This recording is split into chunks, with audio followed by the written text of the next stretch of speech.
Hello, everyone, and welcome to Chetan Bharat Learning, and also welcome to Polity Current Affair class.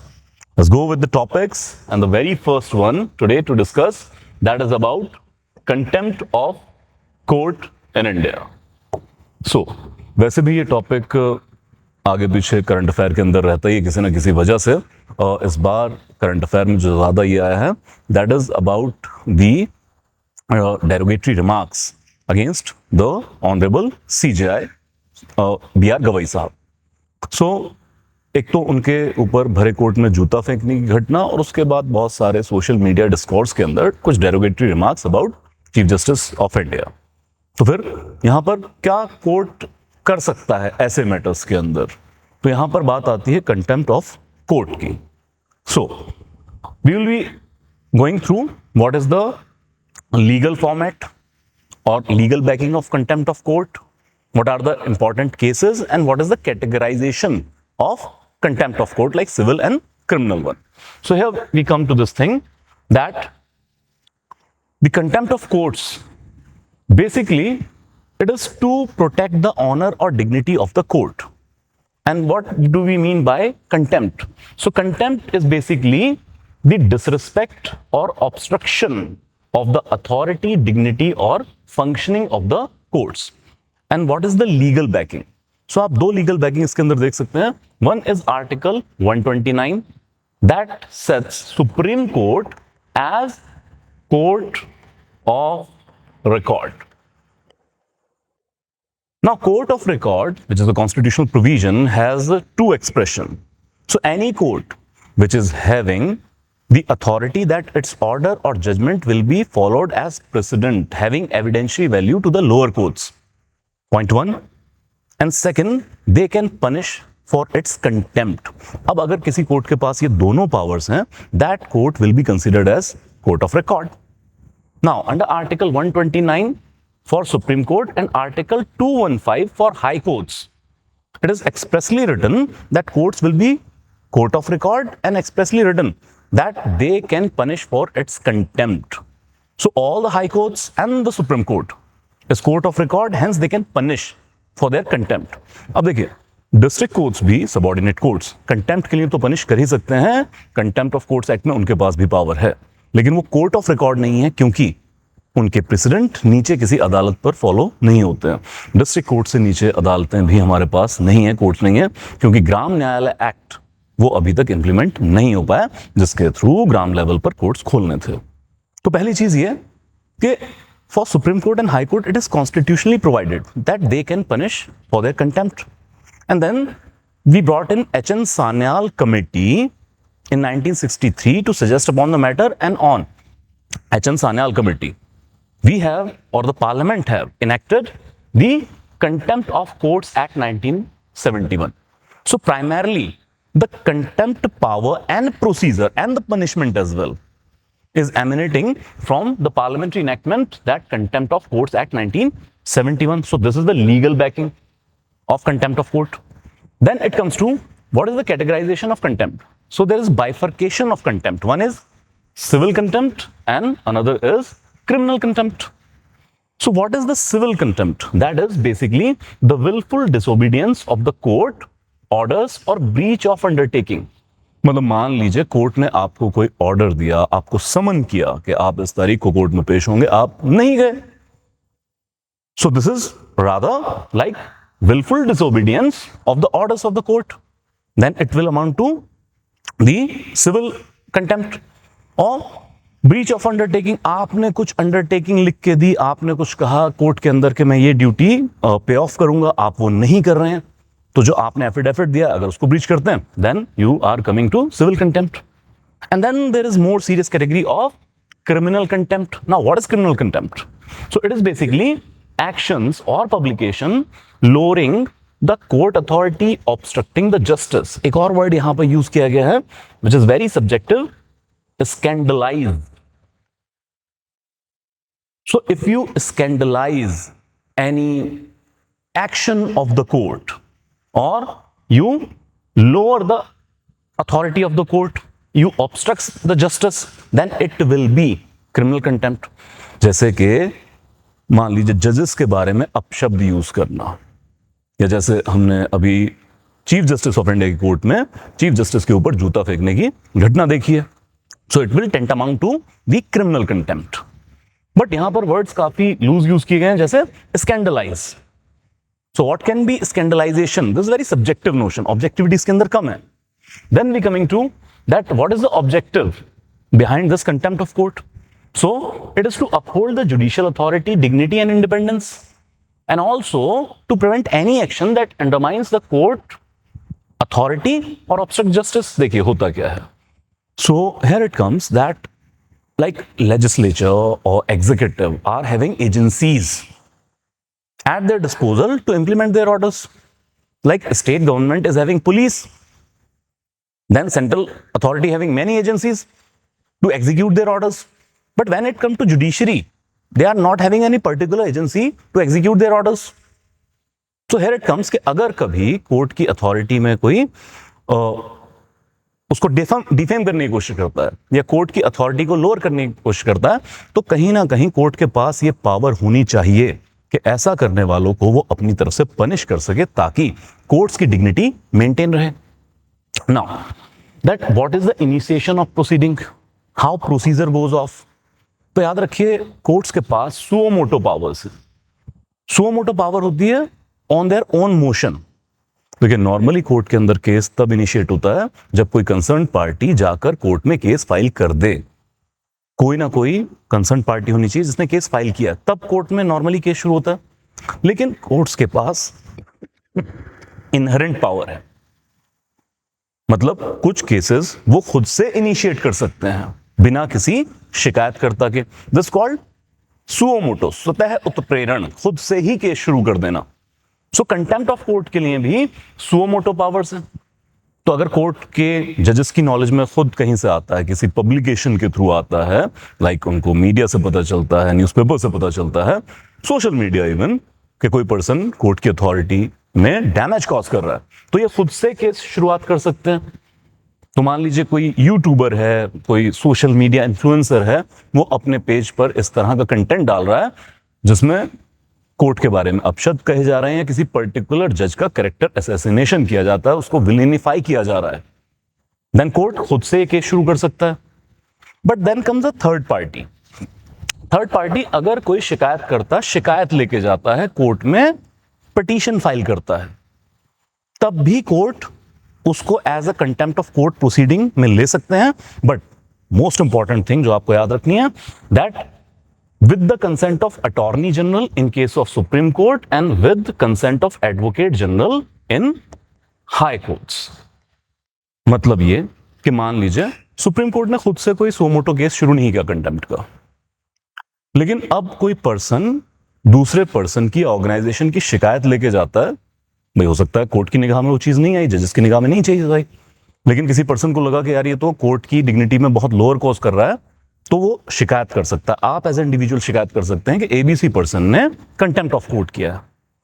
तो इस case को शुरुआत किया जा सकता है, लेकिन इस केस के कॉग्निजेंस लेने से पहले, इस केस को शुरू करने से पहले सुप्रीम कोर्ट अटॉर्नी जनरल का कंसेंट लेगा। मतलब अटॉर्नी जनरल के पास वो केस जाएगा, वो कंसेंट देंगे तो केस शुरू होगा।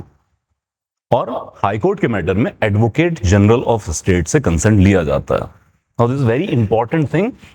यूपीएससी मेंस 2025 उन्होंने अभी एक अटॉर्नी जनरल के ऊपर क्वेश्चन पूछा था, very static, the power, function and the limitation of attorney general, this kind of question is there. तो वहां पर हम बाकी सारी चीजें लिखते हैं। एक एक्स्ट्रा पॉइंट ये हो सकता है कि भाई कंटेम्प्ट ऑफ कोर्ट के लिए अटॉर्नी जनरल से कंसेंट लिया जाता है, ये भी इनकी एक फंक्शनैलिटी है, पावर है। Then it comes to what is the punishment. Now punishment is not very harsh और severe. For contempt of court there can be a maximum punishment imprisonment up to 6 months, 6 महीने की jail हो सकती है, या फिर 2000 रुपए तक का फाइन हो सकता है। सो अगेन याद रखिएगा, 6 मंथ जेल, 2000 रुपए तक का फाइन, ये मैक्सिमम रीच है, 2000 से ज्यादा का फाइन नहीं होगा। Then it comes to courts pardon भी कर सकते हैं। ऐसा नहीं कि केस शुरू हो गया तो और उसने कंटेम्प्ट किया भी है तो उसको सजा देनी है। बहुत सारे केसेस में कोर्ट खुद ये ऑफर करता है कि आप अनकंडीशनल अपॉलॉजी लिख दीजिए तो आपको पार्डन कर दिया जाएगा। तो बहुत सारे केसेस में अपॉलॉजी के बाद पर्सन को सजा नहीं दी जाती है, छोड़ दिया जाता है। Then coming to what are the landmark judgments regarding contempt of court? So many cases are there, like Ashwini Kumar Ghosh versus Arvinda Bose. तो इसमें कहा गया था that fair criticism is allowed, but अगर आप अथॉरिटी को इरोड करने की कोशिश करेंगे तब वो अलाउड नहीं है। ना जैसे हम आगे भी देखेंगे, एक्ट के अंदर भी fair criticism, truth about the court, जज और जजेस जजमेंट, दैट इज अलाउड। भाई अब यूपीएससी ही कई बार ये पूछ लेता है एग्जाम के अंदर कि सुप्रीम कोर्ट की फला जजमेंट का क्रिटिकल एनालिसिस कीजिए। अब अगर आप क्रिटिकल एनालिसिस कर रहे हैं तो उसके अंदर आप कुछ क्रिटिक पॉइंट भी डालेंगे। तो every criticism of court is not contempt of court. If you are like reporting truth about the court, any activist और media house they are reporting truth about the court, और आप analysis कर रहे हैं किसी वर्डिक्ट का और उसमें क्रिटिक लिख रहे हैं कोर्ट का जजमेंट का, तब वो कंटेम्प्ट नहीं होगा। देन अनिल रत्न सरकार हिरक घोष 2002 का केस है, that contempt power exercise with caution for serious breaches. Like ऐसा नहीं है कि भाई आप सुप्रीम कोर्ट की छोटे से क्रिटिसिज्म के ऊपर कंटेम्प्ट शुरू कर दें। In a free society freedom of speech and expression is there, so reasonably restriction हो सकती है, लेकिन टोटल गैग ऑर्डर नहीं हो सकता कि कोर्ट के बारे में कुछ नहीं कहना। और खुद कोर्ट ने कहा है कि बहुत कॉशन के साथ यूज करना है, बहुत जुडिशियस एक्सरसाइज करना है इस चीज का। Then MV Jayarajan versus Kerala high court. So यहां पर कहा था abusive criticism can be criminal contempt. भाई आपने कोर्ट को क्रिटिसाइज करना है, उसके एक्शन को क्रिटिसाइज करना है, तो इसका मतलब ये नहीं है कि आप भद्दी गालियों पे उतारू हो जाएं। अब्यूजिव लैंग्वेज नहीं यूज करनी है। Then it comes to the Shanmugam versus Madras High Court. That punishment aims to uphold justice administration. Contempt of court की जो proceeding है, इसमें जो punishment दी जा रही है, इसका मकसद है कि आप justice administration of justice को maintain रखना चाहते हैं। अब देखिए है क्या, ये सारे केसेस एक बैलेंसिंग एक्ट तो कर रहे हैं, लेकिन कंटेम्प्ट ऑफ कोर्ट को बहुत सारे क्रिटिक एज अ वेपन भी कहते हैं कि यार ये तो कोर्ट का एक वेपन है। मतलब कि कोई भी पर्सन अगर क्रिटिसाइज कर रहा है कोर्ट के किसी एक्शन को, जजेस के बिहेवियर को, कंडक्ट को, तो sir contempt of court proceeding शुरू हो जाएगा, या कम से कम उसके माइंड में डर रहेगा कंटेम्प्ट ऑफ कोर्ट लगा देगी कोर्ट, जेल भेज देगी, उठा के फाइन कर देगी। तो एज अ टूल भी इसका मिसयूज हो सकता है। अब देखिए जहां फ्री सोसाइटीज हैं लाइक यूएस, वहां पे freedom of speech and expression किसी और पेडेस्टल पे, जैसे वहां पर तो ये भी देखा गया है अब कंटेम्प्ट ऑफ कोर्ट की पावर तो उनके पास भी है। तो यहां तक कि अगर किसी ने अपने किसी लिटरेरी वर्क के अंदर, रिपोर्टिंग के अंदर जजेस को जोकर भी कह दिया, तो वो कोर्ट पार्डन कर देते हैं कि ठीक है यार, इतना क्रिटिसाइज आप कर सकते हैं, आप लाइट ह्यूमर में भी हमें रख सकते हैं। बट इंडियन सिनेरियो डिफरेंट है। तो कई बार केसेस, बल्कि और सिंपली कहूं तो उल्टा सुप्रीम कोर्ट के गले पड़ जाते हैं। जैसे फेमस है प्रशांत भूषण केस 2020। तो Prashant Bhushan he is a senior advocate at supreme court only. तो इन्होंने अपनी काफी सारी मीडिया पोस्ट के अंदर क्रिटिसाइज किया था, जजेस के करप्शन के बारे में रिपोर्ट किया था। और जहां तक मुझे याद आ रहा है, एक जो उस वक्त जज थे सुप्रीम कोर्ट के अंदर, बॉबड़े साहब शायद, if my memory serves me better, तो उनकी एक बाइक के ऊपर फोटो पोस्ट कर दी थी, और वो जो सुपर बाइक थी that was owned by some politician son and so on, so just the connecting the dots. उसके बाद सुप्रीम कोर्ट ने प्रशांत भूषण साहब के ऊपर कंटेम्प्ट प्रोसीडिंग शुरू की। लेकिन कंटेम्प्ट प्रोसीडिंग में प्रशांत भूषण ने अपनी कोई भी गलती मानने से इनकार कर दिया। जब उनको ये कहा गया कि आप अनकंडीशनल अपॉलॉजी लिख दीजिए, हम आपको माफ कर देंगे, उन्होंने अपॉलॉजी लिखने से भी मना कर दिया। बल्कि in its argument he quoted mister Gandhi. Mahatma Gandhi ji के ऊपर भी जब डेफामेशन से लेके सेडिशन तक के केस लगाए गए थे, कंटेम्प्ट ऑफ कोर्ट के प्रोसीडिंग्स थे, तब उन्होंने कहा था कि there is a higher court than this court, and then there is the court of my conscience. मेरी एक अंतरात्मा की भी कोर्ट है, मैं वहां सच्चा होना चाहता हूं, आपके सामने नहीं। तो इस तरह के रिआइट्रेशन के बाद प्रशांत भूषण ने कोर्ट में माफी मांगने से भी इनकार किया। और इस केस में मतलब बहुत सारे एक्सपर्ट उसको कहते हैं कि सुप्रीम कोर्ट ने मुश्किल से अपनी जान छुड़ाई। किस तरीके से कि प्रशांत भूषण जी के ऊपर सिर्फ ₹1 का फाइन किया, मतलब उनको कन्विक्ट किया कंटेम्प्ट ऑफ कोर्ट के लिए, लेकिन सजा नहीं दी, ना जेल भेजा, ना कोई 2,000 रुपए तक का फाइन, सिर्फ 1 रुपए का सिंबॉलिक फाइन उनके ऊपर किया गया था जो उन्होंने सबमिट कराया। तो इस तरह के भी प्रॉब्लमैटिक केसेस हो सकते हैं। Then we coming to balancing free speech and contempt. So याद रखेंगे that fair judicial criticism is protected, but हाँ, जजेस के ऊपर आप पर्सनल अटैक करने लग जाएं, that will B tantamount as the contempt of court. Then legal defense, truth and public interest, ये अंडर सेक्शन 13, अगर आप टेक्निकलिटी लाना चाहते हैं अपने आंसर के अंदर, तो under section 13 of contempt of courts act ये लिखा हुआ है ट्रुथ और पब्लिक इंटरेस्ट के लिए अगर कुछ कर रहे हैं तो फिर कंटेम्प्ट ऑफ कोर्ट नहीं लगाया जाएगा। Further it comes with that contempt proceeding must be used as a last resort. तो इसमें प्रोसीजर ये भी फॉलो होता है कि अगर कोई पर्सन कंटेम्प्ट ऑफ कोर्ट जैसी कोई एक्टिविटी कर रहा है, first court should issue a warning. उसके बाद भी अगर वो परसिस्टेंट रहता है देन कंटेम्प्ट ऑफ कोर्ट को as a last resort use किया जाना चाहिए। So basic premise is this that contempt of court की पावर्स कोर्ट्स के पास होनी चाहिए to maintain the dignity of the court and on the same time it must not be misutilised to issue gag orders or to silence every dissent opinion. Fair criticism of judiciary is must in the society. तो अगर हमें अपने legislature को, हमें अपने executive को criticise करने का राइट है, सो कोर्ट्स भी फेयर क्रिटिसिज्म की बाउंड्री से बाहर नहीं है, बल्कि फेयर क्रिटिसिज्म सुप्रीम कोर्ट या हाई कोर्ट या ओवरऑल जुडिशरी को अपनी कॉन्स्टिट्यूशनल रिस्पॉन्सिबिलिटीज निभाने में और ज्यादा हेल्प आउट करेगा, उनको इंट्रोस्पेक्ट का मौका मिलेगा। Then we coming to census 2027 self enumeration trial. देखिए सेंसस होने वाला है तो इससे रिलेटेड बहुत सारी एक्टिविटीज होंगी, टाइम टू टाइम हम इनको कवर करते चलेंगे। जैसे अभी क्या हुआ है, करंट अफेयर क्या है, and this is just for the knowledge sake, ऐसा बहुत ज्यादा क्वेश्चन ओरिएंटेड टॉपिक नहीं है। So here it comes that अभी registrar general and census commissioner of India ने एक प्री टेस्ट लॉन्च किया है सेल्फ न्यूमरेशन के लिए, और ये भारत का पहला डिजिटल सेंसस होने वाला है और इसी के साथ पहला कास्ट न्यूमरेशन भी होने वाला है। हालांकि कास्ट न्यूमरेशन की पेडागॉजी अभी क्लियर नहीं की गई है, बट कैबिनेट ने अप्रूव कर दिया है कि इस सेंसस के साथ साथ कास्ट न्यूमरेशन भी कराएगा।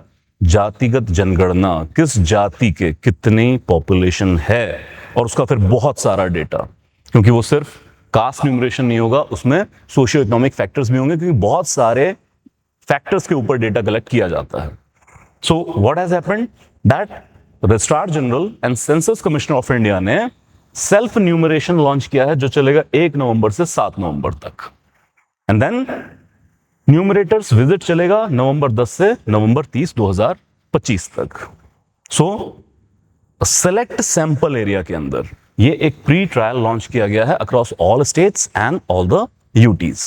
सो बेसिकली इसका पर्पस क्या है कि एक्चुअली जो सारा डिजिटल फॉर्मेट के अंदर ये होना है, जो प्लेटफॉर्म, जो एप्स इसके अंदर यूज किए जाएंगे, वो प्रॉपर ऑपरेशनल है या नहीं है, इसका एक प्री ट्रायल लिया जा रहा है with public inclusion of course.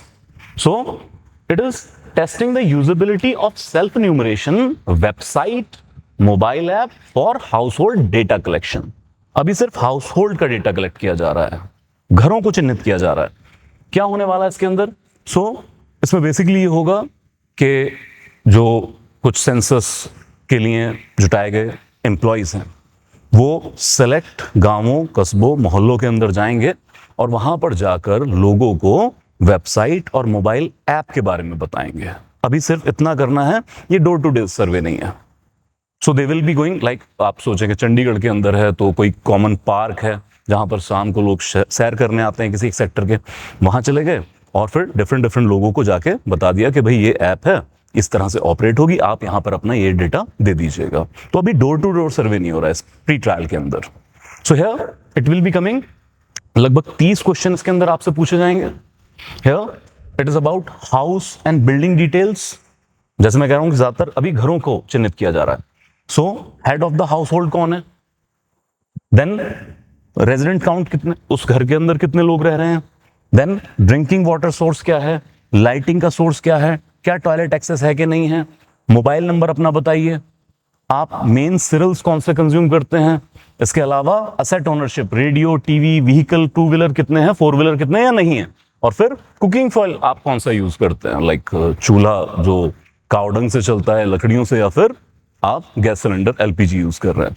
सो एक चीज जो हमें मतलब पता होनी चाहिए वो ये कि जब हम सेंसस कराते हैं तो it is not only about कि गिनती कर ली कितने हैं, फैमिलीज के बारे में और इंडिविजुअल्स का बहुत सारा सोशियो इकोनॉमिक डेटा इकट्ठा किया जाता है। सो अभी 30 क्वेश्चंस लगभग इसके अंदर दिए गए। तो फर्दर होने क्या वाला है, अभी न्यूमरेटर्स का रोल क्या है। तो अभी ड्यूरिंग द ट्रायल्स, जैसे मैंने कहा, जो प्री ट्रायल है इसमें सिर्फ जाकर लोगों को बताना है ऐप के बारे में, लोग खुद से फिल करेंगे, और उसके बाद ये क्या करने वाले हैं, लाइक लोगों को असिस्ट करेंगे सेल्फ न्यूमरेशन के लिए, डेटा एंट्री वगैरह का काम करेंगे। उसके बाद ये होगा कि फिर उस डेटा को वेरीफाई किया जाएगा और फिर डिजिटल डिस्ट्रिक्ट मैप के थ्रू उसकी एक्यूरेसी की जांच की जाएगी। Further it come, what are the phases. Now this something important to learn, that phase 1 होगा house listing and house census. अभी सिर्फ, जैसे मैं बार बार कह रहा हूं, घरों को आइडेंटिफाई किया जा रहा है, पर्टिकुलर पर्सन काउंट नहीं हो रहे हैं। So it is ongoing in the pre test and then in phase 2 there will be population enumeration. तो जो लोगों की गिनती शुरू की जाएगी और उसका बहुत सारा डेटा इन पर्टिकुलर कलेक्ट करेंगे, that will be beginning on April 1st 2026 to February 28, 27। तो फरवरी 2027 तक हम उम्मीद करते हैं ये डेटा कलेक्शन का काम कंप्लीट किया जाएगा। Then we know the background, हर 10 साल पे इंडिया जो है वो सेंसस कराता है, लेकिन 2021 का सेंसस डेफर कर दिया गया था बिकॉज ऑफ कोविड सिचुएशन। लेकिन हमने यहां पर प्रोएक्टिव गवर्नेंस नहीं दिखाई है। कोविड रिपल इफेक्ट ओवर होने के बावजूद भी हम सेंसस नहीं करा पाए या सरकार नहीं करा पाई है। अब जाकर 2027 तक जाकर हम वो कंप्लीट कर पाएंगे। 140 करोड़ की लगभग आबादी जो अलग अलग सर्वेज में आती है, सेंसस में ज्यादा टाइम लगेगा क्योंकि सिर्फ गिनती नहीं है, बहुत सारा डेटा यहां कलेक्ट किया जाना है। Then we come to what is the significance. One is digital transformation. It is India's first fully digital numeration. Then inclusive data. As we discussed, many socio-economic data will be collected and especially the caste data will be collected. उससे हमें सिर्फ ये नहीं पता लगेगा किस जाति की कितनी जनसंख्या है, साथ में ये भी पता चलेगा कि उन जातियों में इकोनॉमिक प्रोग्रेस कितना है, कितने लोग अभी भी हाशिए पे जिंदगी गुजार रहे हैं। Then it comes to citizen participation. जैसे टेक्नोलॉजी इंटीग्रेशन के साथ सेल्फ न्यूमरेशन की बात की जा रही है, तो अब सिर्फ सरकार नहीं, लोग खुद प्रोएक्टिवली इस सेंसस में पार्टिसिपेट कर पाएंगे। Apart from that, census is very necessary. This is the delayed activity, is not good for the governance of course. तो आज का जो गवर्नेंस है वो डेटा ड्रिवन गवर्नेंस है। Data is new oil. सरकार इतनी सारी पॉलिसीज लेके आती है for different section of society, अगर उनको यही नहीं पता है कि किस कम्युनिटी के कितने लोग हैं, किस जाति के, किस धर्म के कितने लोग हैं, क्योंकि सोशियो इकोनॉमिक जो वेलफेयर स्कीम है वो इन चीजों से अलाइंड है, तो फिर रिसोर्स एलोकेशन प्रॉपर नहीं हो पाएगी। So census is the biggest data collection of this country, which is obviously helpful in data-driven scientific governance. Moving to the malleable code of conduct. Now Bihar election is going on. अब तो polling भी start हो चुकी है, but then there are many are reporting about violation of model code of conduct, as every election does have this phenomena. So multiple articles are written. I have taken from the Hindu. And very interestingly, it is called it is model code of conduct, but the title is given very interestingly in the Hindu, that malleable code of conduct. What is malleable? So it is basically किसी चीज को जो मतलब थोड़ी flexible हो और उस चीज को आप ठोक पीट के जो मर्जी शेप दे लीजिए। तो मतलब मॉडल कोड ऑफ कंडक्ट है, इसके 8 पिलर्स हैं, वो सारा कुछ डिफाइंड है, बट इसकी प्रॉपर इंप्लीमेंटेशन नहीं है, डिस्टॉर्टेड तरीके से ये लागू होता है, at times failed. So now what is model code of conduct? तो याद रखिए, इसकी कोई भी लीगल बैकिंग नहीं है। Model code of conduct is basically a set of guideline about dos and don'ts to the political party.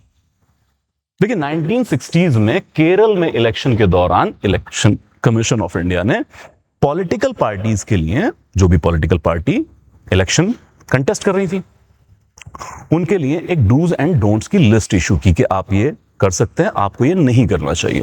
और political party से रिक्वेस्ट की कि प्लीज आप इस कंडक्ट को फॉलो करें। जैसे रैली के दौरान क्या होना चाहिए, आपके पोस्टर्स पे क्या लिखा होना चाहिए, क्या नहीं लिखा होना चाहिए, जैसे कम्युनल फीलिंग पर आप वोट ना मांगे तो, या फिर पर्सनल लाइफ पे अदर कैंडिडेट की अटैक ना करें, इस तरह की कुछ चीजें। बाद में धीरे धीरे नेशन वाइड इसको पॉलिटिकल पार्टी से साझा किया गया, रिकॉग्नाइज पार्टी से साझा किया और कहा गया कि प्लीज इसको फॉलो कीजिए। तो उस वक्त पॉलिटिकल विलिंगनेस काफी थी, तो इलेक्शन कंडक्ट कराने में इलेक्शन कमीशन ऑफ इंडिया को ईज आया। और उसके बाद लगातार model code of conduct election commission of India issue करता है। 1991 के बाद इसको मॉडर्न स्वरूप में लागू किया गया to provide level playing field to all the political parties. एक इंपॉर्टेंट पॉइंट क्या है इसका, दैट सभी पॉलिटिकल पार्टी को लेवल प्लेइंग फील्ड मिले। वो पॉलिटिकल पार्टी जो अभी सत्ता में है, जो अभी सरकार चला रही है, वो कोई एक्स्ट्रा एडवांटेज ना ले। जैसे एक चीज आपने सुनी होगी कि मॉडल कोड ऑफ कंडक्ट लगने के बाद गवर्नमेंट, जो पॉलिटिकल पार्टी इन गवर्नमेंट है, वो कोई स्कीम अनाउंस नहीं कर सकती है नई, कि बिल्कुल इलेक्शन के करीब जाके आप नई स्कीम अनाउंस करें, उससे जनता को अल्यूर करें कि आप हमारे लिए वोट करें। जो पॉलिटिशियंस हैं इन द रूलिंग पार्टी, वो ऑफिशियल मशीनरी का यूज नहीं कर सकते हैं। इस तरह की सारी चीजें इसके अंदर हैं।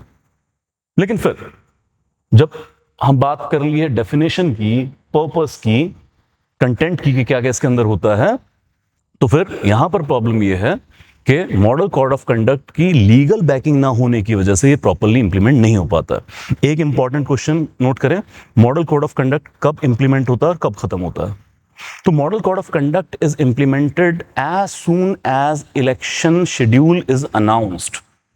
तो नॉर्मली होता है इलेक्शन कमीशन ऑफ इंडिया जब भी कहीं इलेक्शन हो, चाहे लोकसभा का चाहे किसी स्टेट के अंदर, तो वो एक प्रेस कॉन्फ्रेंस रखते हैं जिसके अंदर वो अनाउंस करते हैं सारा का सारा इलेक्शन शेड्यूल, कितने फेजेस हैं, कब पोलिंग शुरू होगी, कब खत्म होगी। The moment election schedule is announced, press released, at that very moment model code of conduct comes in place. जैसे बिहार में हो रहा है तो अभी मॉडल कोड ऑफ कंडक्ट से बिहार में लगा हुआ है, लोकसभा है सारे देश में लग जाएगा। और जब तक ये इलेक्शन खत्म नहीं हो जाता है तब तक model code of conduct will be in place. Then we come to what is the legal status. Now, the very basic problem that no legal backing, no legal binding. Model code of conduct आज भी election commission of India के द्वारा जारी किया गया एक dos and don'ts की list है। इसको लेके ना रिप्रेजेंटेशन ऑफ पीपल्स एक्ट में कोई स्पेशल प्रोविजनिंग है, ना ही कोई और एक्ट पास किया गया है। अच्छा, इसके पीछे भी इलेक्शन कमीशन ऑफ इंडिया खुद इनकार करता रहा है। जैसे आगे हम बात करेंगे कि पार्लियामेंट्री स्टैंडिंग कमेटी ने रिकमेंड किया हुआ है कि एक एक्ट लेके आए, लेकिन इलेक्शन कमीशन खुद डिनायल मोड में रहता है। वो कहते हैं प्लीज एक्ट मत पास कीजिए। और इलेक्शन कमीशन ऑफ इंडिया का तर्क यह है इससे इसकी इंस्ट्रूमेंटल वैल्यू कॉम्प्रोमाइज हो जाएगी। तो इलेक्शन कमीशन ऑफ इंडिया का यह कहना कि डिफरेंट स्टेट के अंदर जब इलेक्शन होता है तो मॉडल कोड ऑफ कंडक्ट में हम लोकल नीड्स के मुताबिक कुछ चेंजेस कर सकते हैं। अगर एक्ट आ गया तो ये पूरा स्टैटिक हो जाएगा, तो इंस्ट्रूमेंटल वैल्यू कम होगी। तो खुद election commission of India denial mode के अंदर है। हाँ, इसी के साथ क्या है कि अगर election commission of India strict action ले तब इसको इंप्लीमेंट किया जा सकता है। Then election commission of India का एक ये भी तर्क है कि मॉडल कोड ऑफ कंडक्ट के अंदर जो बहुत सारी चीजें हैं that is already covered in some other laws, like there is special provisioning under IPC under the name of electoral offences. Then there are some provision in representation of people's act like section 123 corrupt practices और electoral offence. तो बोले अगर हम model code of conduct के behalf पर किसी को punish नहीं कर सकते हैं, याद रखिएगा मॉडल कोड ऑफ कंडक्ट की वायलेशन पर किसी को पनिशमेंट नहीं दी जा सकती है। बट क्योंकि मॉडल कोड ऑफ कंडक्ट में जो चीजें लिखी हैं ये किसी और लॉ के अंदर कवर्ड हैं, like representation of people's act 1951 और से आईपीसी, सीआरपीसी, उन लॉस के तहत हम सजा दे सकते हैं। तो इंस्ट्रूमेंटेलिटी हम और लॉ के थ्रू ऑपरेट कर लेंगे। Then what can be the penalties? जैसे मैंने कहा कि सजा नहीं दे सकते हैं मॉडल कोड ऑफ, मतलब इलेक्शन कमीशन ऑफ इंडिया किसी को डीबार नहीं कर सकता इलेक्शन लड़ने के लिए for violation of model code of conduct. So here it can issue warnings but it can further lead to FIRs based on some other laws, not on the violation of model code of conduct पर से। Then investigation हो सकती है serious violations के लिए upon those FIRs. And further बस याद रखना है, no direct punishment under the model code of conduct. Then we come to what are the concern and challenges about the model code of conduct. So here that few treatment violation है due to lack of legal backing.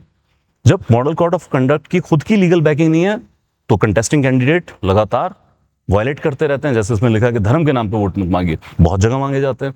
जाति के नाम पे vote मत मांगिए, मांगे जाते हैं.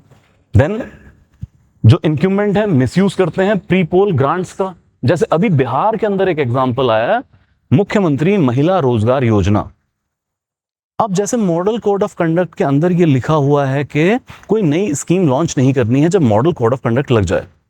अब हुआ ये कि बिहार के अंदर मुख्यमंत्री महिला रोजगार योजना ये अनाउंस पहले कर दी, और इसके थ्रू जो डिसबर्समेंट होना था रिसोर्सेस का वो 26 नवंबर को, सॉरी लास्ट 26 अक्टूबर को इन्होंने लॉन्च किया. अब बिहार में ये मुख्यमंत्री महिला रोजगार योजना लॉन्च तो मॉडल कोड ऑफ कंडक्ट लगने से पहले कर दी गई, लेकिन इसके थ्रू जो रिसोर्सेस का डिसबर्समेंट होना था वो मॉडल कोड ऑफ कंडक्ट की इंप्लीमेंटेशन के बाद हुआ, ठीक इलेक्शन से कुछ दिन पहले. तो अब है ये कि सरकार क्या बहाना बना लेती है कि देखिए आपने लिखा है कोई नई स्कीम लॉन्च नहीं करेंगे, लेकिन जो स्कीम पहले से चली आ रही है वो तो हम कंटिन्यू कर सकते हैं. तो मॉडल कोड ऑफ कंडक्ट के ठीक पहले एक आप स्कीम अनाउंस कर दीजिए और इलेक्शन के बहुत करीब आकर जब उसके बेनिफिट लोगों तक पहुंचेंगे, again you are alluring the people to vote in favour of yours. So इस तरीके से बाईपास करती हैं सरकारें. देन इनइफेक्टिव है curbing in hate speech, fake news, money power, voter intimidation. इन सारी ही चीजों को रोकने में सफल है. और इसके बाद खासकर artificial intelligence, deep fake, social media, इन सब चीजों ने बहुत कॉम्प्लिकेट कर दिया है मॉडल कोड ऑफ कंडक्ट की इंप्लीमेंटेशन को. फर्दर खुद मॉडल कोड ऑफ कंडक्ट में कुछ एम्बिगुअस क्लोजेस हैं, like purity of election process. Like political parties and contesting candidate has to maintain the purity of election process. But what is the purity of election process? This is very subjective, cannot be objectively defined. Then it comes to like political cooperation चाहिए. मतलब आप political party से कह रहे हैं कि please ये कीजिएगा मत कीजिएगा, लेकिन फिर political party and contesting candidates at times, many a times, they are not interested to cooperate with you. उनका वोट बैंक ही उस और चीजों पे थ्राइव कर रहा है. देन स्लो इन्फोर्समेंट है, टाइट इलेक्शन शेड्यूल होता है सर, और मॉडल कोड ऑफ कंडक्ट लागू हो नहीं पाएगा उसके अंदर. देन इट कम्स टू जो अर्ली इंपोजिशन है, अगर आप इलेक्शन से बहुत पहले लॉन्च कर देते हैं तो फिर आपका डेवलपमेंट प्रोसेस वो कॉम्प्रोमाइज होता है. गवर्नमेंट सिर्फ डे टू डे काम कर रही होती है, गवर्नेंस के लिए कोई बड़े स्टेप नहीं लिए जा सकते हैं. Further lastly that very low awareness और compliance even among the voter. There is very low awareness about the model code of conduct. So what can be the way forward? So you can write in your answer that sir, as per standing committee 2013 report, model code of conduct को legalise करना चाहिए, इसको statutory banking देनी चाहिए, और फिर इसी में पनिशमेंट इंक्लूड करनी चाहिए for the violation of model code of conduct. Then laws को स्ट्रेंथन करें, जितने भी ऐसे लॉज हैं जो मॉडल कोड ऑफ कंडक्ट के इन रिलेशन है, जैसे हमने बात की that can be representation of people's act, उसमें और स्ट्रेंथनिंग करनी चाहिए. मॉडल कोड ऑफ कंडक्ट जो वायलेट करता है उसके खिलाफ कड़ी कार्रवाई के प्रोविजन होने चाहिए. Then election commission of India को आर्टिकल 320 में जो वर्ड्स दिए गए हैं to superintendents, direction, control the election, उनके थ्रू और पावर देनी चाहिए ताकि खुद इलेक्शन कमीशन भी पनिश कर सके on the violation of MCC.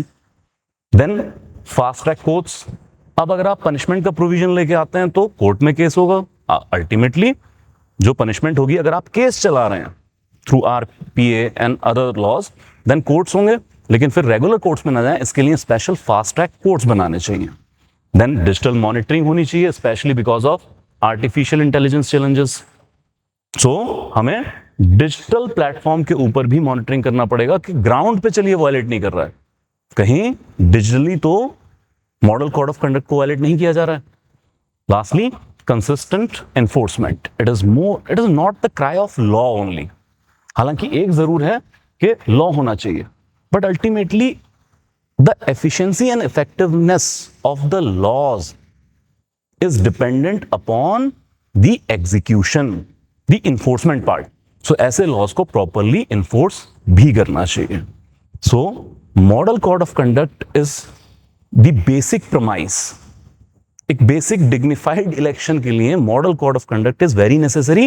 The problem, it is not effective. So through these steps, it must be made effective. Coming to a nationwide SIR, the need to check doubt entries in the electoral list. देखिए, बिहार में ही जब election हुआ तो SIR activity को लेके बहुत सारी negative चीजें बताई गई हैं.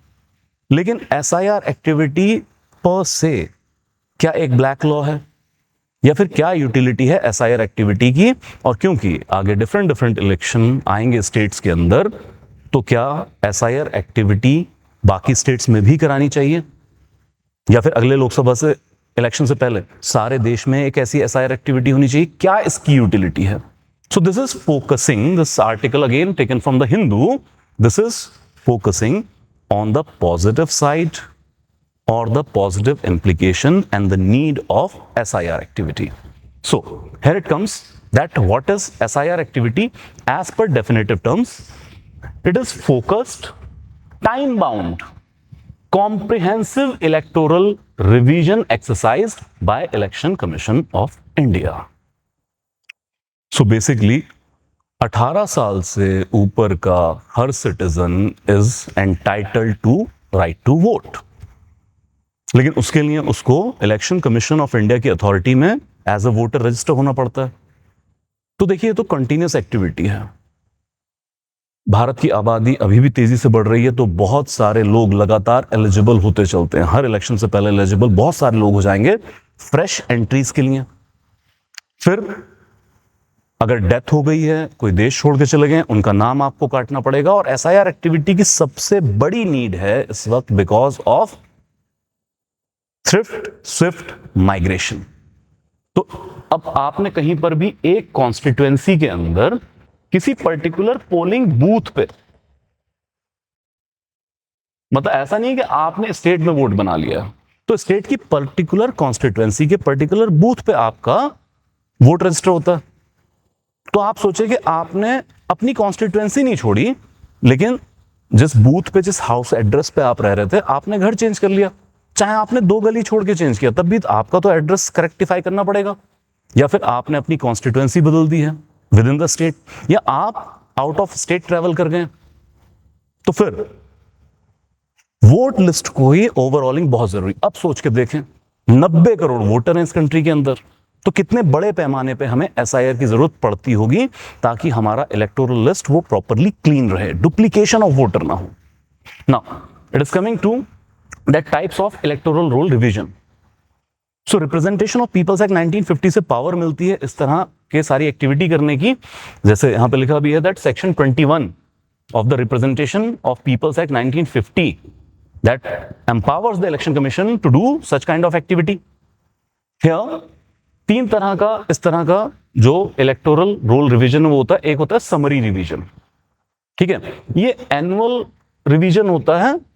लाइक इसमें सिर्फ इलेक्टोरल रोल को जो बूथ लेवल ऑफिसर्स हैं वो रिवाइज करेंगे, और अगर कुछ टेंजिबल एविडेंस उनको मिलता है कि पर्सन नहीं है, तो उसका नाम हटाने का करेंगे काम. या फिर ज्यादातर इसमें एंट्रीज हैं कि लोगों के वोट एंटर कर लिए जाएंगे, लेकिन इसमें डोर टू डोर सर्वे नहीं होता है, डोर टू डोर वेरिफिकेशन नहीं किया जाएगा. Then comes intensive revision. ये मेजर अपडेट होता है, और ये हाउस टू हाउस वेरिफिकेशन है by booth level officer, BLO, which is the person who rather register you as a voter. तो इसमें खुद बूथ लेवल ऑफिसर जाएंगे और वो डोर टू डोर सर्वे करेंगे, हर एक वोटर को चेक करेंगे. Then comes special revision. Now special revision are like exceptional cases. अगर कोई एरिया मिस हो गया है, कोई लार्ज स्केल एरर्स हैं, या लीगल या पॉलिटिकल नीड है कि इलेक्शन होने वाले हैं भाई करिए, तब स्पेशल सर्वे कराए जाते हैं. और एक टर्म स्पेशल इंटेंसिव रिवीजन, तो उसमें एक्सक्लूडेड एरिया, कोई बड़ी कमी है उसको दूर करेंगे, और साथ ही डोर टू डोर सर्वे किया जाएगा. Then we coming to objective and key provision. क्या क्या है इसके? तो मेन प्रोविजन SIR एक्टिविटी का होता है कि जितने भी एलिजिबल सिटीजन हैं उनको इलेक्टोरल रोल में शामिल किया जाए, 18 साल से ऊपर के जो हो गए उनका तुरंत वोट बनाया जाए। देन जितने भी डुप्लीकेट वोट्स हैं उनको रिमूव किया जाए, इन एलिजिबल वोटर्स को हटा दिया जाए। जितनी भी कुछ एरर्स हैं, मान लीजिए किसी का नाम गलत लिख दिया गया है, एड्रेस गलत लिख दिया गया है, उसको करेक्ट किया जाए। एंड देन ट्रांसपेरेंसी और पब्लिक ट्रस्ट इससे एनहेंस होगा। Then it comes what are the key provision. So section 17 of representation of people's act 1950, not 51, 1950, that provides no registration in more than one constituency. आपका एक single vote होगा और एक वक्त पर आप एक ही कॉन्स्टिट्यूएंसी में वोट रख सकते हैं। सपोज आपका अगर अंबाला में रजिस्टर्ड वोट है तो आप से लुधियाना या से कुरुक्षेत्र में वोट नहीं रख सकते। एक ही कॉन्स्टिट्यूएंसी में एक वोट आपका रहेगा एक वक्त पर। Then article section 18 prohibits multiple entries in the same constituency. एक ही कॉन्स्टिट्यूएंसी में एक से ज्यादा वोट नहीं बना सकते हैं आप। Further section 22 and 23, which is rather important for SIR activity, that provides framework for changing residence and transposition of entries. तो अगर आपको अपना एड्रेस चेंज कराना है तो सेक्शन 22, 23 में पावर दी गई है। अब चेंज रिक्वेस्ट कैसे होता है? सो अगर चेंजिंग रिक्वेस्ट करनी है, ओवरऑल फॉर्म 6 होता है जिसके थ्रू फ्रेश इंक्लूजन होता है कि इसमें मतलब अगर पहले आपका वोट नहीं बना है तो आप फ्रेश एंट्री के थ्रू अपना वोट बना सकते हैं। फर्दर कम्स टू फॉर्म 8 है to address change within या अक्रॉस द कॉन्स्टिट्यूएंसी। अब इसमें क्या होता है, 4 तरह के आप ट्रांसफर एंट्रीज करवा सकते हैं। जैसे एक ही कॉन्स्टिट्यूएंसी में अगर आप रह रहे हैं और आपने हाउस चेंज किया है तो आपका बूथ चेंज हो गया, तो उसी कॉन्स्टिट्यूएंसी के अंदर आप एड्रेस चेंज करा देंगे। या आपने विद इन द स्टेट आपने कॉन्स्टिट्यूएंसी चेंज की है, वो रजिस्टर हो जाएगा। या फिर आपने इंटर स्टेट कॉन्स्टिट्यूएंसी चेंज की है, आप उसकी रिक्वेस्ट भी डाल सकते हैं कि पहले आपका वोट से कर्नाटक में था, अब आप हरियाणा में बनाना चाहते हैं। तो all queries will be addressed under section 22, 23 of representation of people's act 1950। And then digital integration है sir, it is managed by ECI net, this developed by CDAC Pune. तो ECI net is basically having to cleaning up the process of duplication of voters. तो जहां जहां duplicate vote बने हैं, एक से ज्यादा वोट किसी का बना हुआ है, उसको क्लीन करने का काम करेगा। और हर वोटर को एपिक नंबर दिया जाता है, एक अल्फा न्यूमेरिक नंबर होता है, यूनिक नंबर है बेसिकली। तो उसके थ्रू भी हम आइडेंटिफाई कर सकते हैं कि कहां कहां डुप्लीकेशन ऑफ वोट है। और इसके अलावा रियल टाइम अपडेट हिस्ट्री इस पोर्टल पर अवेलेबल है ताकि हम ज्यादा ट्रांसपेरेंसी के साथ ये सारी एक्टिविटी कर सकें। We coming to what are the concern, why SIR activity type of villainified in our political arena. So here comes like duplicate entries sir. तो बहुत सारी डुप्लीकेट एंट्रीज हैं because of delayed deletion post migration.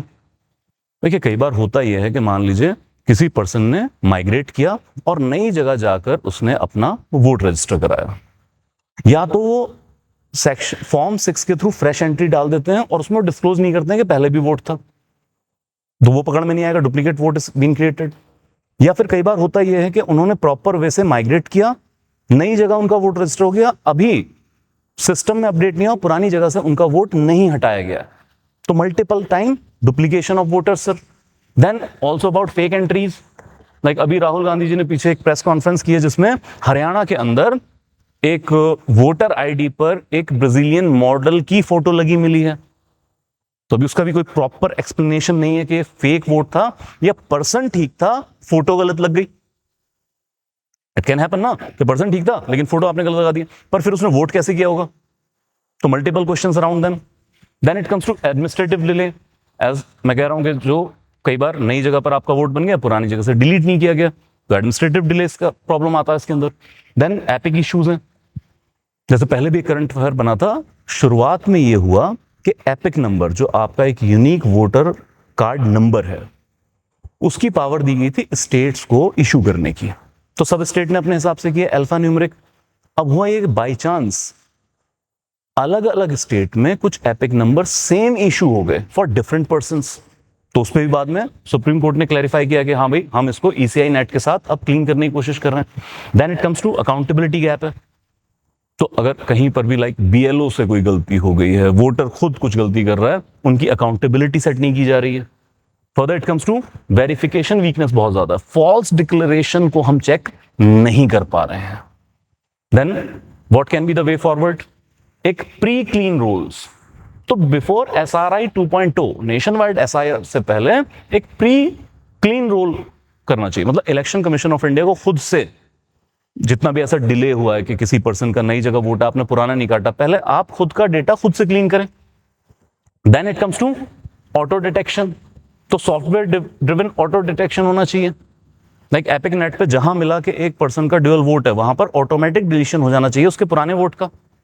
Further ECI net को और improve करना चाहिए, user friendly बनाना चाहिए, यहां तक कि खुद लोगों को ये ऑप्शन अवेलेबल आप कराएं कि वो एक तो बहुत हैजल फ्री मैकेनिज्म में अप्लाई कर सके अपने ट्रांसफरेबिलिटी ऑफ वोट, और खुद से वो फ्लैग रेज करें कि पुराना वोट मेरा कट कर देना चाहिए। Further Aadhaar integration, this is one of the most important. तो आधार से अगर आप वोटर आईडी को इंटीग्रेट करेंगे, हालांकि राइट टू प्राइवेसी कंसर्न है, बट फिर आपको ज्यादा ईज होगा डुप्लीकेशन ऑफ वोट या उसको रोकने के लिए और क्लीनिंग प्रोसेस को आगे ले जाने के लिए। And then comes grievance redressal के लिए आपको फीडबैक मैकेनिज्म देना होगा। लोगों को सेल्फ करेक्शन का ही आप ऑप्शन अवेलेबल करा दें तो बहुत सारा गवर्नमेंट का बोझ कम हो जाएगा। एंड देन कम्स कोऑर्डिनेशन ज्यादा से ज्यादा होना चाहिए। जो आपके ईआरओज हैं, बीएलओज हैं, इन सब में ज्यादा से ज्यादा कोऑर्डिनेशन और ज्यादा से ज्यादा डेटा शेयरिंग होनी चाहिए ताकि काम और कोऑर्डिनेशन और हैजल फ्री मैकेनिज्म के अंदर हो सके। So finally SIR activity is not some black law कि बिल्कुल नहीं होनी चाहिए। एक फ्री एंड फेयर इलेक्शन के लिए electoral roll must be cleaned up before every election and this is a regular exercise. बस ये है कि इसकी ऑपरेशनैलिटी बहुत ट्रांसपेरेंसी, एफिशिएंसी और इफेक्टिवनेस के साथ होनी चाहिए। इस वक्त भी जो SIR एक्टिविटी के ऊपर क्वेश्चन किए गए because of the cloud of doubts, बहुत सारे सवाल हैं जिसको खुद इलेक्शन कमीशन ऑफ इंडिया ने अनआंसर्ड छोड़ दिया। So finally it is crucial to uphold election integrity and one person one vote principle. आज तो आपके पास ह्यूज टेक्नोलॉजी है, उसका यूज करके ये एक्टिविटी बेहतर तरीके से की जा सकती, की जानी चाहिए। Now coming to the questions, consider the following statement regarding the model code of conduct in India. MCC is set of guidelines issued by Election Commission of India for political parties and candidates to maintain fairness, transparency, decorum during election campaign. MCC is legally binding with statutory backing under the Representation of People's Act 1951. Remember, there are some provision in Representation of People's Act 1951 which is having the similarity or implication of Model Code of Conduct, like Section 123, corrupt practices due to relation to election, but there is no legal binding. MCC के पीछे कोई statutory backing नहीं है। पहला statement वो हाँ ठीक है, डेकोरम वगैरह रखना, that is clear. Then MCC provisions are enforced by issuing warnings, can lead to FIR and investigations if violations are serious, although no direct punishment is prescribed under MCC itself. Yes, it is correct. MCC के अंदर खुद कोई direct punishment provide नहीं है, but इसके through election commission of India warnings issue कर सकता है, and because of the implication of other laws similar to MCC, FIR can be registered. So here, see that 1 and 3 is our answer. Coming to consider the following statement regarding contempt of court in India. It is an act that disrespect, obstruct the authority, dignity or functioning of the courts and governed by Contempt of Courts Act 1971. Largely clear? Yes, sir. The Supreme Court and High Courts are court of record under Article 129, 215 of the Constitution, having inherent power to punish for the contempt. Yes, sir. We discussed. और इसी inherent power को properly लागू करने के लिए HN Sanyal committee की report पर contempt of courts act 1971 pass किया गया। कंटेम्प्ट पनिशमेंट्स में include imprisonment of up to 6 month और फाइन अप टू 2000। तो मैक्सिमम सजा इसमें 6 महीने की जेल या फिर 2,000 रुपए तक का फाइन है. ऑल स्टेटमेंट्स आर करेक्ट है. Lastly, mains answer writing practice question. What are the key challenges faced by Model Code of Conduct in India? And what measures can be taken to enhance its effectiveness in the era of advancing technology? जो हमने discuss किया है उतना भी आप लिखेंगे. Answer will be completed. That will be all for today. Thank you so much.